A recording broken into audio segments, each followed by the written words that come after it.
E tusa ma mea tonu na tutupu o Tusi e tusa Mamona o stasi mo mau ya Iesu Keriso.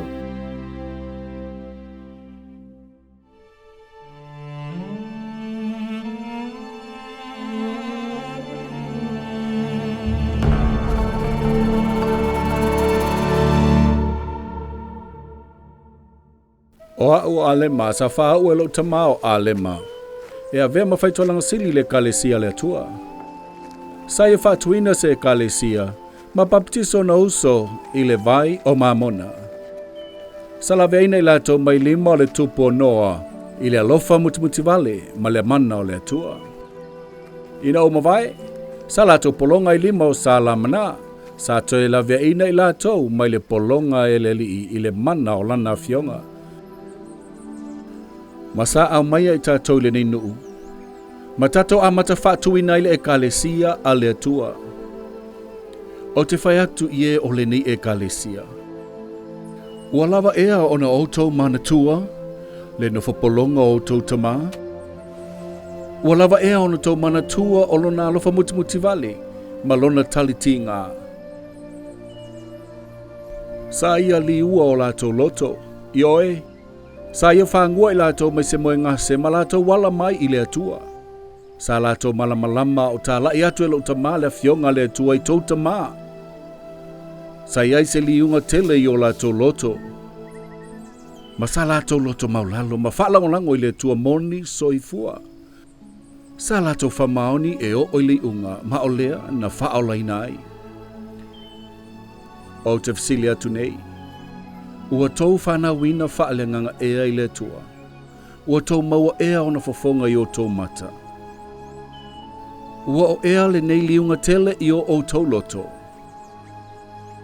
E mafai e ona tau whapea ua tau whaalongo le si fofonga o le li o fetalai mai. O maia o tau ua whaamuniaina. A wa whaauta. O ato ngaruenga o le ami o tomu. E mawhai no tau te paha i le atua i le aso. Ma se loto mama, ma lima mama. A whai wo ia te o tau se liunga le loto. Ma ua o tau langona le fia pepese le pesa le lofa Togiola. Pe ua tau langona ina nei. E ma whai no tau whai ifa pe a whai e walau o tau e o tinei ua lava tau lotomaualalalo. Ua wha mama ma wha sinsina o tau ofu i le Toto Keriso.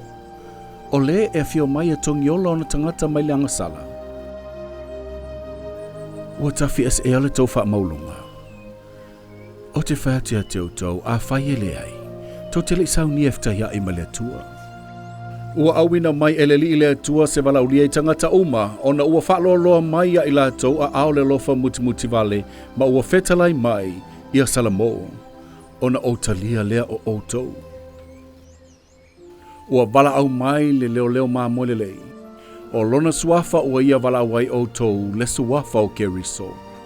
Ma a whai tau tele whaalongo li siu fafonga le leo mamo le lei. E leo ni mamoe outou a leo mamo le lei. O te moli mau watu o te iloa e moni mea ua outau tala atuai. Sa tele aso na o anapongi matatalo ai ia o iloa. Ma ua whaari mai le li i le atua e ala ilona nganga pa ia. O te iloa o le awhio mai Iesu Keriso. Ole halo. E toa tasi o ta mana whanau e tumu le lofa tu noa a lofa mutimuti vale male upamoni. O ia le awhio mai na te avese angasala lalulangi. Ioe angasala tagata uma o e tutu mau le talitonu i lona suafa. Ma o le nei o te whaiatia te outou o loo wala au mai le leo mamo le leia te outou. Ma a whaito te whaalongo e lona silfafonga, na te au maia outou lana lafu, ma a outou o ana mamoe. O te tautala atu poloaiga ia te outou o e wa auai le Ekalesia, ma i latou e le auai le Ekalesia. O te tautala atu whaawala au lia, e whaapea. O mai, ma ia papatiso le salamo. Ina ia outou a ai fo i le fua o le la au o le ola. Ia poto soo. Ma au whaatasi ana pongi ma tatalo malo si mona manuia o anganga o e sa latou le iloa le atua.